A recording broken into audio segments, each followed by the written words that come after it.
हम बात करते हैं मार्क्सवाद के विचारों की। हम जानते हैं मार्क्स वैज्ञानिक समाजवादी हैं। उन्होंने समाजवाद को लाने का अर्थात आर्थिक विषमता और जो सामाजिक विषमता समाज में व्याप्त है उसको समाप्त करने का एक वैज्ञानिक तरीका बताया। उनसे जो पहले के जो समाजवादी विचारक थे उन्होंने कहा तो सही कि आर्थिक विषमता समाप्त होनी चाहिए, सामाजिक विषमता हमें समाप्त करनी है, लेकिन रास्ता जो था वो उन्होंने उसके बारे में विस्तृत रूप से बात नहीं की। इसीलिए उनसे पहले के जो समाजवादी विचारक हैं उनको कल्पनावादी समाजवादी विचारक कहा जाता है, जैसे चार्ल्स फोरियर, सेंट साइमन, प्रूदो। लेकिन जो मार्क्स हैं वो वैज्ञानिक समाजवादी हैं, समाजवाद को लाने का वैज्ञानिक तरीका मार्क्स बताते हैं।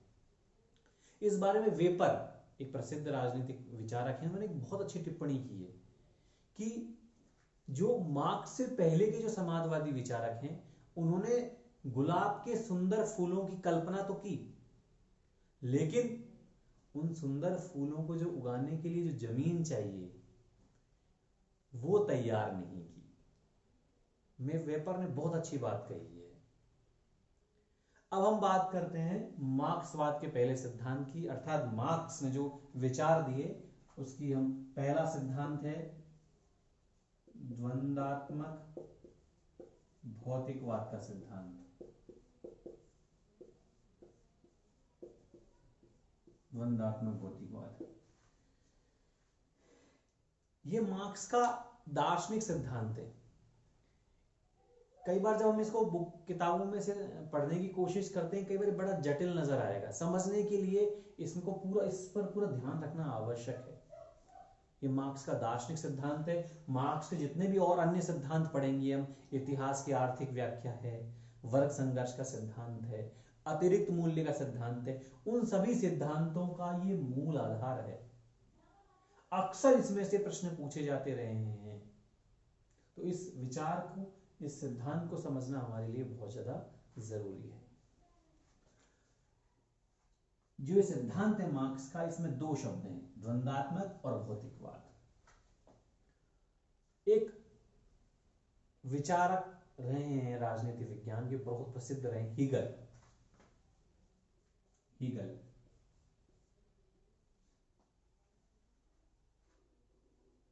हम जब आगे पढ़ेंगे, थर्ड ईयर भी आएगा, आगे भी जब हम पीजी एमए में पढ़ेंगे तो वहां पर हीगल एक बहुत प्रसिद्ध विचारक के रूप में हमें पढ़ने के लिए मिलेगा।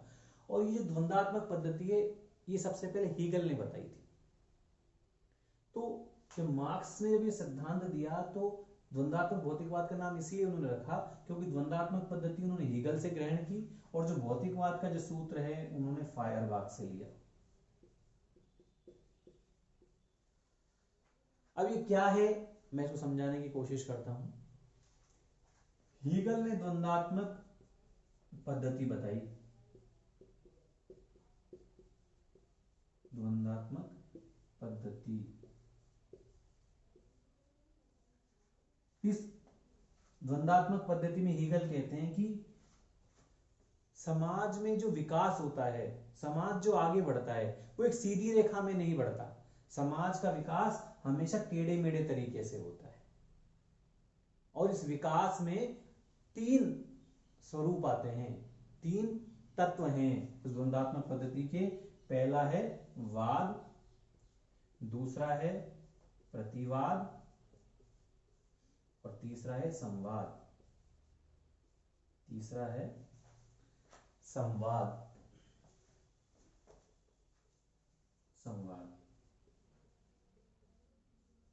वाद, प्रतिवाद और संवाद के द्वारा समाज का क्या होता है, विकास होता है। समाज का विकास एक सीधी रेखा से नहीं होता, एक टेढ़े मेढ़े तरीके से होता है। वाद समाज की एक साधारण स्थिति है। उदाहरण के लिए कोई विचार है, हम इसको समझने की कोशिश करें। सामान्यतः वाद का मतलब होता है विचार। मैंने आपसे कहा है दार्शनिक सिद्धांत है, हमें थोड़ा समझना, गहराई से उतरना पड़ेगा समझने के लिए। वाद का मतलब है विचार। हम जब कई लोग बैठे हैं एक सभा में, वहां कोई वैचारिक बातचीत हो रही है, तो उस बातचीत में क्या होता है, कुछ लोगों ने मान लो किसी बिंदु पर अपना विचार दिया वो क्या हुआ? वाद हुआ। जो पहला विचार आया आपके लिए, जब विचार रख दिया गया, उसके बाद कुछ लोगों को विचार पसंद नहीं आया, तो जो पहला विचार था उसके विरोध में कुछ लोगों ने दूसरा विचार दे दिया, उसका नाम क्या है? प्रतिवाद। ये ठीक इसका विरोधी है। जो पहला जो विचार आया था उसके विरोध में कुछ लोगों ने दूसरा विचार दे दिया, ये नहीं होना चाहिए, ये होना चाहिए। वो क्या है? प्रतिवाद। इसमें भी कुछ बुराइयां हैं, चूंकि ये इसके विरोध में, इसमें भी कुछ बुराइयां हैं। तो कुछ अन्य लोगों ने जो दोनों जो विचार थे उसकी जो उसमें दोष हैं, उन दोषों को हटाकर एक नया संतुलित विचार दिया, और इसका नाम संवाद कह लीजिए, संश्लेषण कह लीजिए। ये तीसरा विचार है, संवाद, जहां दोनों के जो दोष हैं उनको दूर करने की कोशिश की गई, और उसके बाद संवाद के रूप में एक नया विचार दिया जो संतुलित है, जहां दोनों में जो विरोध हैं, जो दोनों के जो दोष हैं, उनको समाप्त करके दोनों के संतुलन के रूप में एक नया विचार दिया गया, जिनमें जो बेहतर है। इसका नाम क्या है? संवाद। अब संवाद भी कुछ समय बाद, जब विचार है कुछ समय तक रहेगा, धीरे धीरे लोग कहीं न कहीं इस विचार का भी विरोध करना शुरू करेंगे।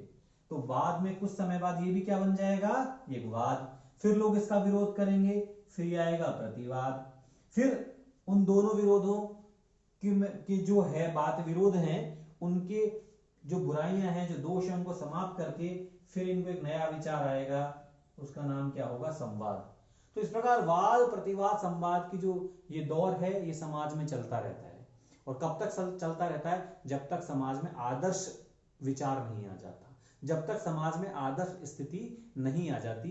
तो हीगल भी बोलते हैं कि जो समाज का विकास है वो सीधी रेखा में नहीं होता, टेढ़े मेढ़े तरीके से होता है। पहले वाद स्थिति आती है, उसके बाद उसके ठीक विरोधी प्रतिवाद उत्पन्न होता है, और जब दोनों के संतुलक के रूप में तीसरी स्थिति आती है, वो संवाद है।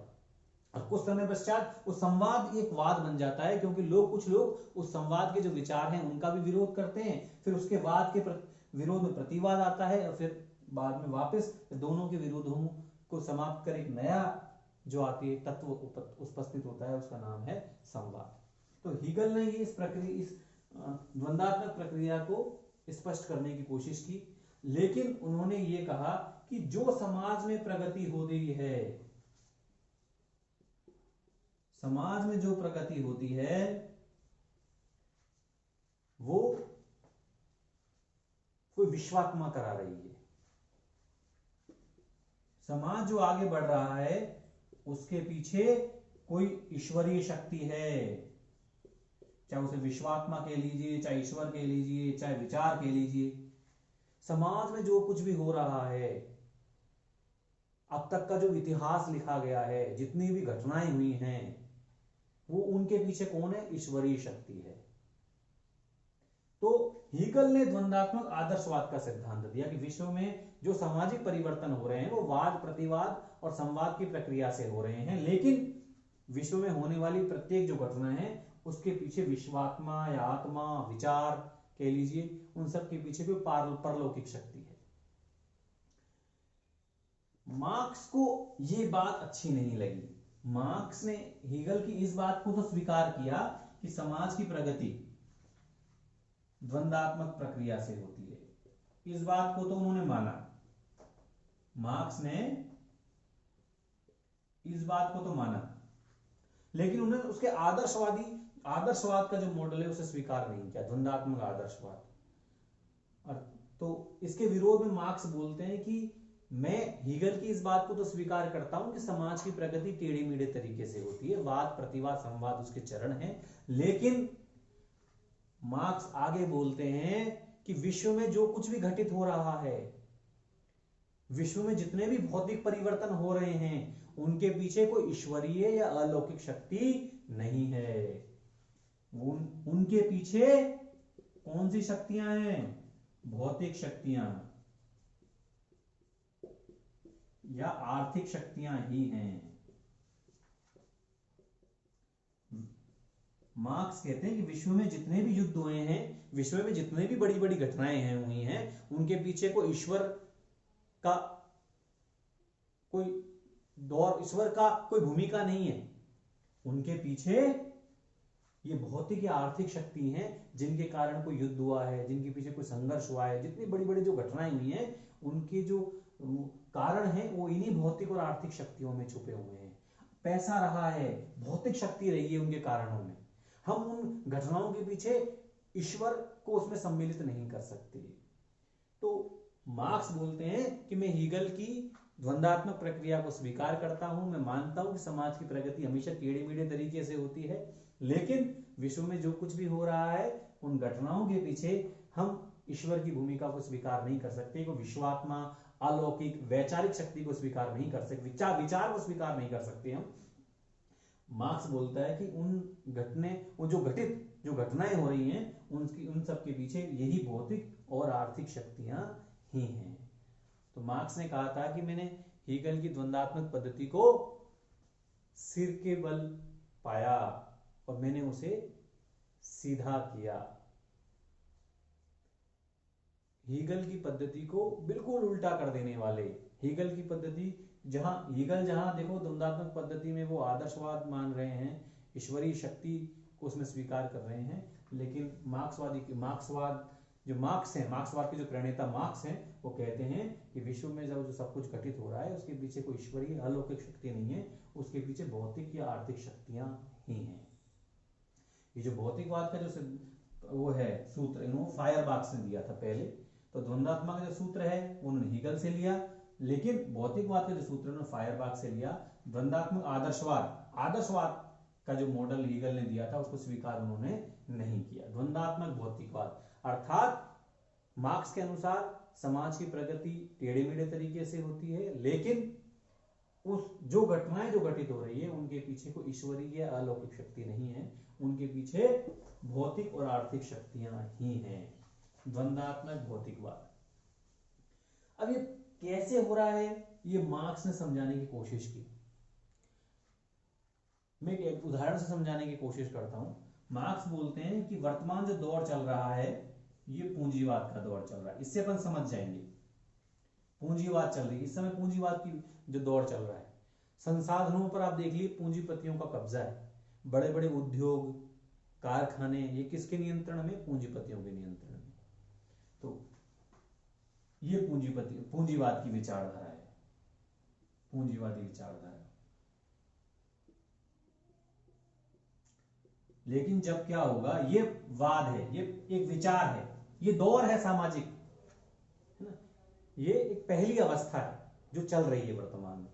धीरे धीरे क्या होगा, मार्क्स बता रहे हैं, वैज्ञानिक तरीका बता रहे हैं कि धीरे धीरे क्या होगा, जब संसाधनों पर पूंजीपतियों का जब और ज्यादा कब्जा हो जाएगा, श्रमिक वर्ग अपने जो मेहनत करते हैं श्रमिक वर्ग, उनके बदले उनको वो पैसा प्राप्त नहीं होता जो वास्तव में उनको मिलनी चाहिए, जो मेहनत मजदूरी प्राप्त होनी चाहिए वो उनको नहीं मिलती। धीरे धीरे क्या होगा, श्रमिक वर्ग एकजुट होंगे, संगठित होंगे, उनमें चेतना का संचार होगा। क्योंकि पूंजीपति तो बहुत गिने चुने हैं, लेकिन श्रमिकों की संख्या लाखों करोड़ों में है। इसलिए धीरे धीरे जो श्रमिक वर्ग संगठित होकर जो पूंजीपति लोग हैं इनके विरुद्ध हिंसक क्रांति करेगा, और हिंसक क्रांति करने पर वो उनको पूंजीपतियों को कुचल देगा, उन्हें हटा देगा, और जो सत्ता है, जो शासन है, वो किन के हाथों में होगा? सर्वहारा। और एक नया विचार आएगा, नया दौर आएगा, उसका नाम है सर्वहारा वर्ग का अधिनायकवाद। ये समाज का दूसरा दौर आएगा, सामाजिक प्रगति का अगला दौर, वाद का ठीक उल्टा। वर्तमान में पूंजीवादी विचारधारा है, इसके ठीक विरोध में जो उसका विरोधी गुट है सर्वहारा वर्ग, जिसका पूंजीपति लोगों ने शोषण किया है। ये शोषक हैं, सर्वहारा शोषित रहा है, लेकिन धीरे धीरे श्रमिक वर्ग इन पूंजीपति लोगों के विरुद्ध हिंसक क्रांति करेगा और एक नई अवस्था आएगी, उसका नाम है सर्वहारा का अधिनायकवाद। वही आ गया ना, समाज की प्रगति टेढ़े मेढ़े तरीके से हो रही है, सीधी रेखा में नहीं हो रहा है विकास। पहले वाद आ रहा है, फिर ठीक इसकी उल्टी दूसरी विचारधारा आएगी, वो है प्रतिवाद, जो बिल्कुल आपस में उल्टे हैं, विरोधी हैं। लेकिन क्या होगा, तीसरी विचारधारा संवाद के रूप में आएगी, उसका नाम है साम्यवाद।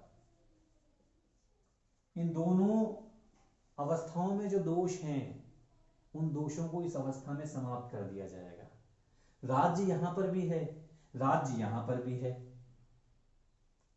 मार्क्स बोलता है कि राज्य लोगों का शोषण करता है, क्योंकि राज्य जो है, जो सरकार काम करती है, वो पूंजीपति लोगों के हित में काम करती है, श्रमिक वर्ग को उसका फायदा नहीं होता।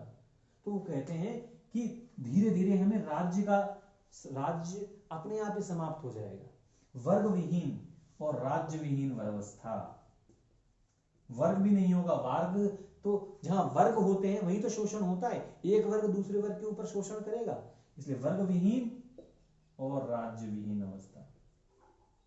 एक अवस्था आएगी जिसमें इन दोनों जो अवस्थाओं की जो बुराइयां हैं वो उसमें समाप्त हो जाएगी। ये आदर्श अवस्था होगी, इसमें कोई संघर्ष नहीं होगा, कोई दो वर्गों के मध्य संघर्ष नहीं होगा, राज्य भी नहीं होगा, लोग अपनी इच्छा अनुसार अपने मुताबिक कार्य करेंगे। ये खुद लोगों का शासन होगा। यहाँ पर हर व्यक्ति अपनी मेहनत के अनुसार काम करेगा, अपनी योग्यता के अनुसार वो प्राप्त करेगा।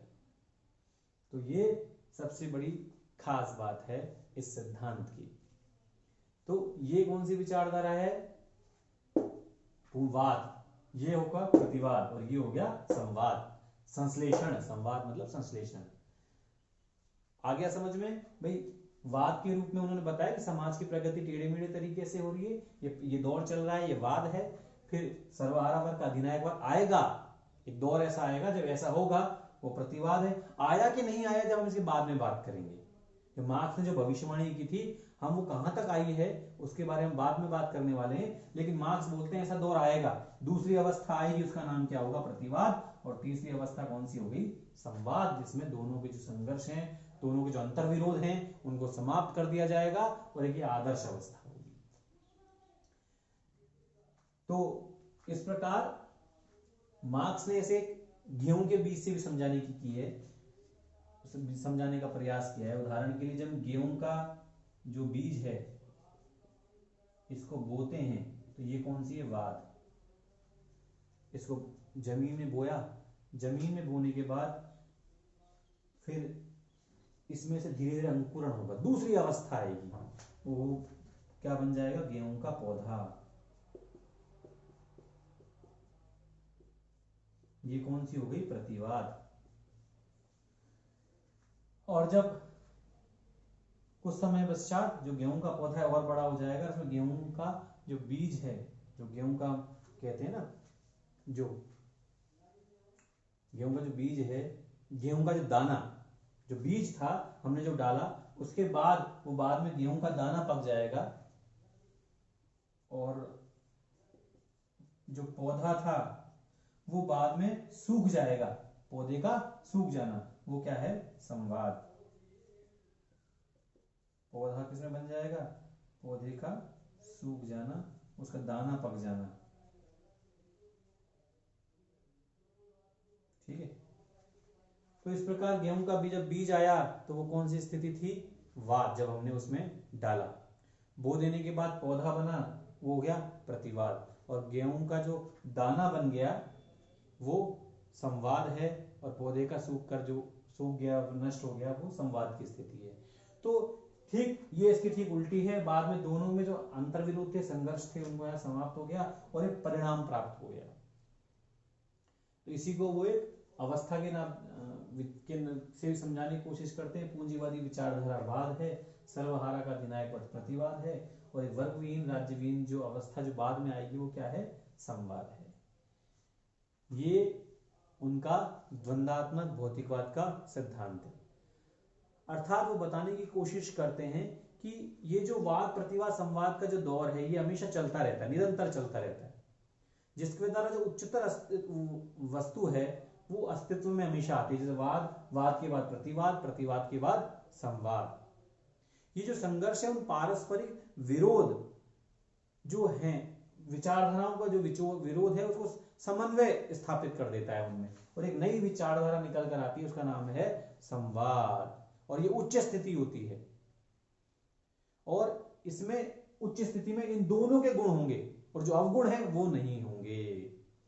बाद में कुछ समय बाद इस संवाद में से भी विरोधी तत्व पैदा होता है, और वो विरोध के बाद दोबारा ये वाद बन जाता है और ठीक इसका विरोध इस प्रतिवाद आएगा, फिर दोनों में जो अंतर विरोध होंगे उनको समाप्त किया जाएगा और एक नया विचार आएगा, उसका नाम संवाद होगा। ये जब तक चलेगा जब तक कि आदर्श रूप प्राप्त नहीं हो जाता समाज का, उस विचार का, और वो जितने भी आंतरिक विरोध हैं उनसे मुक्ति नहीं मिल जाती, तब तक ये प्रक्रिया चलती रहती है। इसको मार्क्स ने कुछ सिद्धांत है उनके माध्यम से समझाने की कोशिश की है। विशेषताएं अपन बोलें उसमें भी उन्होंने समझाने की कोशिश की है।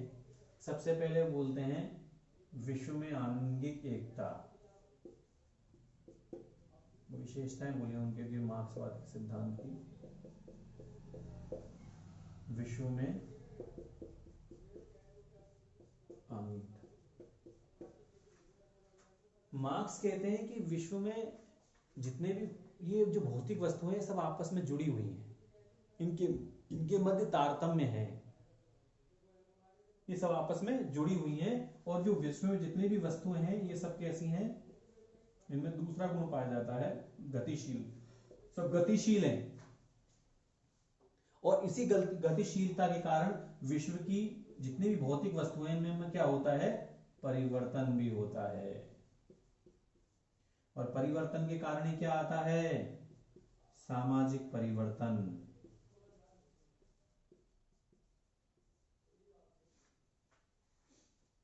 क्या आता है, सामाजिक परिवर्तन। और सामाजिक परिवर्तन भी दो प्रकार का होता है, एक होता है परिमाणात्मक परिवर्तन, एक होता है गुणात्मक, मात्रा का परिवर्तन।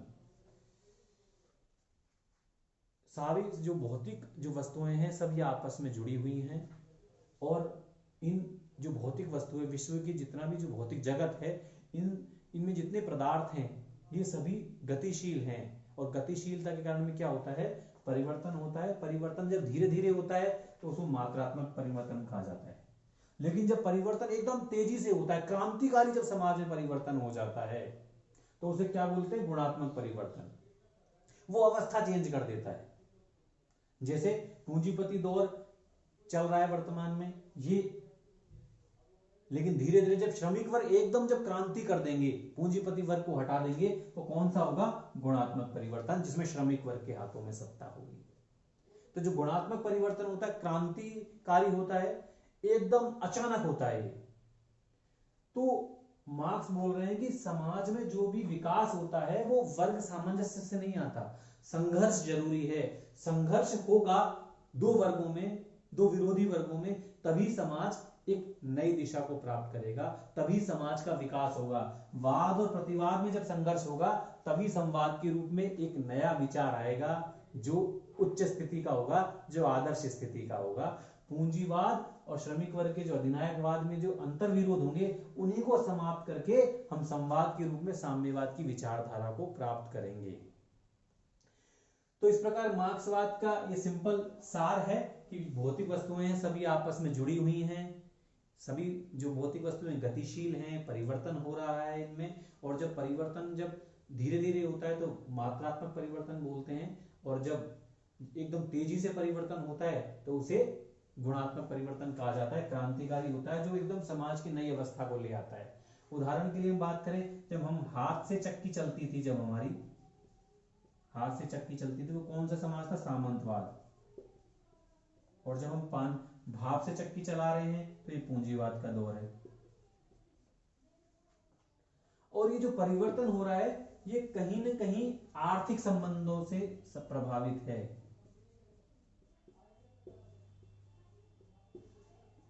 इसका मतलब है उत्पादन की शक्तियां, उत्पादन की शक्तियां।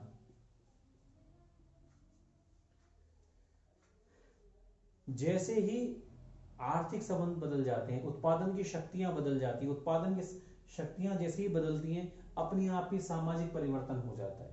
मैंने बताया उदाहरण आपके लिए कि जब हाथ से चक्की चलाने वाला दौर था वो सामंतवाद का दौर था, भाप से चक्की, जैसे ही उत्पादन की शक्तियां बदल गई एक नया दौर आ गया। अब जो भाप से चक्की चलाने वाला दौर है पूंजीवाद का दौर है। इस प्रकार कहीं न कहीं आर्थिक संबंध एक सामाजिक व्यवस्था को प्रभावित करते हैं। पूंजीपति जो वर्ग है वो भी शोषण करता है श्रमिक वर्ग का, तो आर्थिक संबंध है। और जो इस प्रकार के जो आर्थिक संबंध कहीं के विरोध को जन्म देंगे, एक सामाजिक परिवर्तन को जन्म देंगे।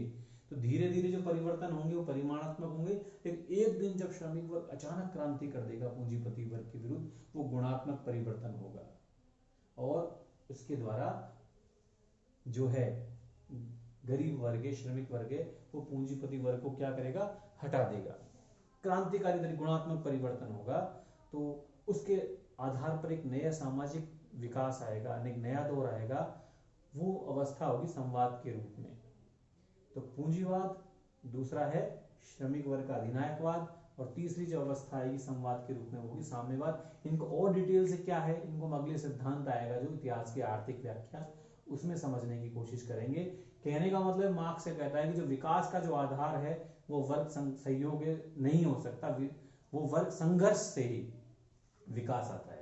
पूंजीवाद में जो संघर्ष होगा उससे सर्वहारा का अधिनायकवाद आएगा, और सर्वहारा वर्ग के अधिनायकवाद और जो पूंजीवाद में जो अंतर विरोध हैं उनके आधार पर ही एक आदर्श अवस्था आएगी, उसका नाम है साम्यवाद। कुछ यदि हम इसके दोषों की बात करें, कुछ लोगों विचारकों ने इस पे आक्षेप भी किए हैं। पहली बात तो हम देखें, सिद्धांत को अपने समझने की कोशिश की, अत्यंत जटिल है, गूढ़ है, दार्शनिक है, सामान्य व्यक्ति की जो समझ है उससे दूर है, बड़ा समझने बड़ा मुश्किल लगता है। वाद क्या होगा, गेहूं का बीज, फिर पौधा बनना, फिर वो पौधे का सूख जाना, बीज का पक जाना, तो बड़ी जटिल सिद्धांत है, सामान्यतः समझ में ये नहीं आती। दूसरी बात करें, अत्यंत भौतिकवादी दर्शन है। विश्व में जो कुछ भी घटित हो रहा है सब भौतिक और आर्थिक शक्तियों के कारण ही हो रहा है। ईश्वरीय तत्व को बिल्कुल स्वीकार नहीं किया, किसी आत्म तत्व को, परम तत्व को, ईश्वरीय शक्ति को, पर विश्वात्मा को, किसी भी तत्व को ये नहीं मानते कि विश्व में जो कुछ हो रहा है उनके पीछे कोई ईश्वरीय शक्ति भी हो सकती है, कोई आत्म तत्व भी हो सकता है। इनको ये दर्शन बिल्कुल भी नहीं मानता, अत्यंत भौतिकवादी दर्शन है ये। आत्म तत्व की उपेक्षा, कोई ईश्वरीय तत्व है, परमात्मा, अलौकिक शक्ति, उसकी ये पूरी तरह उपेक्षा करते हैं। अत्यंत भौतिकवादी दर्शन है, जटिल हैं, सामान्य कम समझ में आते हैं। तो लेकिन ये जब दार्शनिक सिद्धांत है, इसके आधार पर जब हम इतिहास की आर्थिक व्याख्या के सिद्धांत की बात करेंगे, वर्ग संघर्ष के सिद्धांत की बात करेंगे, अतिरिक्त मूल्य के सिद्धांत की बात करेंगे, तो चूंकि अब ये दार्शनिक थ्योरी जब हमारे समझ में आ गई तो उन सिद्धांतों को हम बड़ी आसानी से समझ लेंगे। और निश्चित रूप से ये सिद्धांत इसलिए महत्वपूर्ण है मार्क्स का, क्योंकि इसके माध्यम से उन्होंने जो संघर्ष का जो न्यायोचित कारण बताया है, उन्होंने बताया कि जो विकास है वो संघर्ष से ही आएगा। श्रमिक वर्ग को पूंजीपति वर्ग है उसके प्रति क्रांति करनी होगी, उस क्रांति के द्वारा ही श्रमिक वर्ग को अधिकार प्राप्त हो सकते हैं। तो इसके द्वारा उन्होंने जो समाजवाद को जो लाने का वैज्ञानिक तरीका है उसकी दार्शनिक व्याख्या उन्होंने की है। इस रूप में यह सिद्धांत अत्यंत महत्वपूर्ण है।